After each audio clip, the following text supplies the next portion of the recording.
Atlantis, myth or forgotten civilization? We are used to considering our history as a linear process of ascent from primitive hunters to conquerors of outer space. But what if this familiar picture is only a convenient illusion created so that we do not ask unnecessary questions about our true origin? The legend of Atlantis for many centuries was perceived by most academic scientists as a beautiful fairy tale or simply a philosophical allegory of Plato. However, modern geological data and unexpected archaeological finds force us to completely reconsider this arrogant attitude toward our distant past. We stand on the threshold of a grand discovery that may finally cross out old history textbooks and force humanity to recognize the existence of a global, technologically advanced civilization that perished as a result of a large-scale natural cataclysm. It all began more than 2,300 years ago when the Athenian philosopher Plato presented his dialogues titled Timaeus and Critias to the world. In these texts, he described with striking accuracy a powerful maritime power located beyond the Pillars of Hercules, which ruled over vast territories.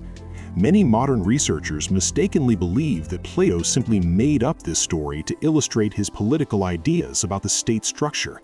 But if we carefully study his records, we will find references to ancient Egyptian archives and the lineage of the sage Solon, who allegedly brought this knowledge from the city of Sais. Egyptian priests already then claimed that the Greeks are only children who do not remember their true past and the endless cycles of the destruction of the world. The most intriguing moment in Plato's story is the exact date of the destruction of Atlantis, which he refers to a period about 9,000 years before the time of Solon's life.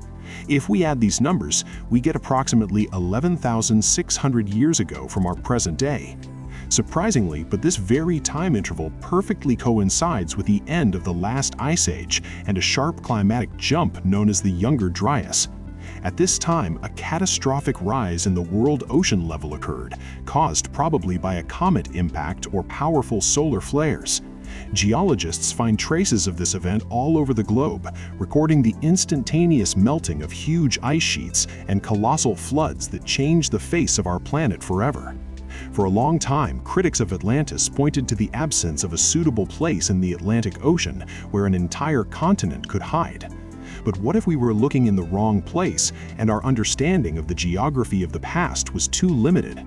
In recent years, more and more attention has been drawn to the mysterious Richat Structure located in the Sahara Desert on the territory of modern Mauritania. This geological formation, known as the Eye of the Sahara, has a striking resemblance to the descriptions of the capital of the Atlanteans given in ancient texts. Plato wrote about ring canals alternating with strips of land, and the total area of the Richat Structure almost perfectly corresponds to his measurements in stadia. Despite the fact that now it is an arid desert, geological studies confirm that in deep antiquity this region was rich in water and dense forests. There is undeniable evidence that the Sahara was subjected to the impact of a powerful water flow that swept through the entire African continent from north to south. Satellite images clearly show traces of erosion that could only have been left by an incredible amount of water receding back into the ocean. If Atlantis was indeed located here, then its death was instantaneous and left no chance of survival for most of the inhabitants of this prosperous region. We find artifacts in this area that are officially dated to the Stone Age, but at the same time, they demonstrate amazing craftsmanship and processing materials. In addition, the very name of the region and local Berber legends still preserve the memory of a great king named Atlas, who was the first ruler of these lands. The mystery of Atlantis is closely connected with the existence of megalithic structures scattered across the planet, from the Egyptian pyramids to the temples in the mountains of Peru. All these buildings are united by the incredible precision of fitting multi-ton blocks, which is practically impossible to repeat, even using modern construction equipment.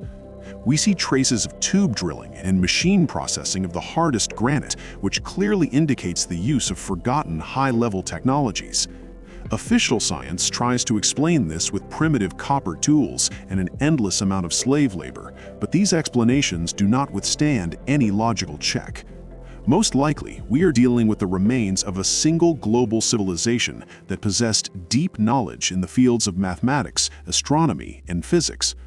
Many wonder why, if such a civilization existed, we do not find their machines or complex mechanisms in the ground. The answer may lie in the fact that organic materials and most metals completely decompose over thousands of years under the influence of an aggressive external environment. All that remains of the distant past is stone, which is the most reliable keeper of information over millennia.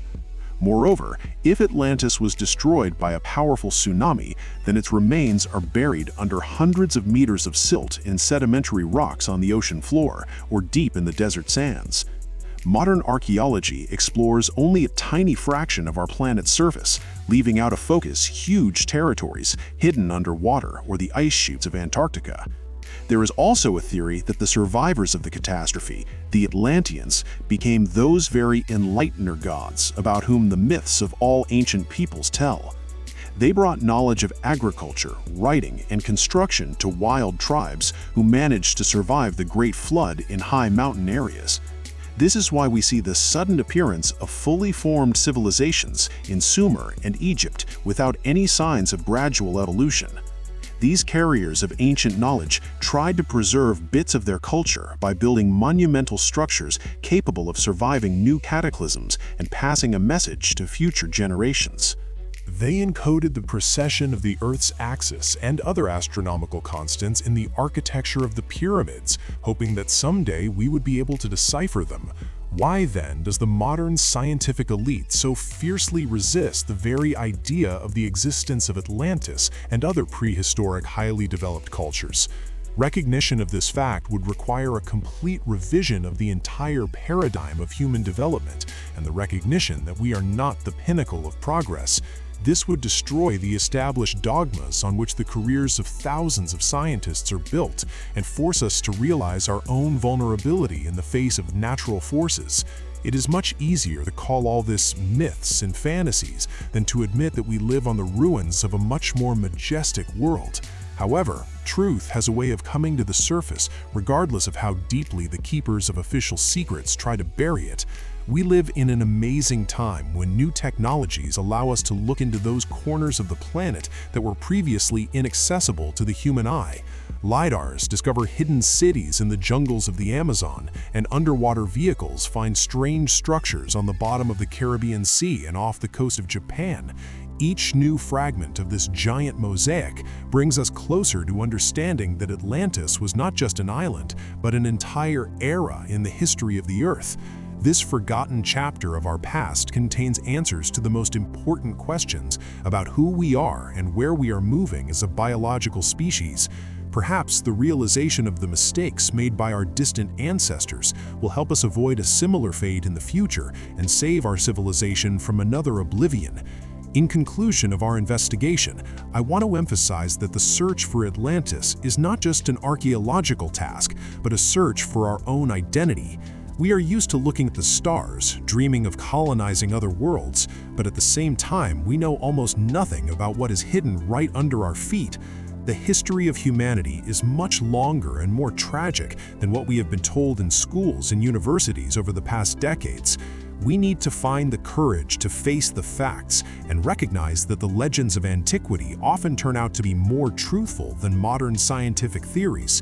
Atlantis continues to wait for its discoverers, hiding in the mists of time and calling us to remember who we really were before the great darkness descended upon the world. Our future directly depends on whether we can solve these ancient riddles in time and learn the lessons left to us by those who ruled the world long before us. Only through understanding the past can we find true wisdom and build a world in which knowledge will serve creation and not destruction. And perhaps someday we will again see the golden domes of the great cities that now rest in the silent depths of the oceans and the sands of time.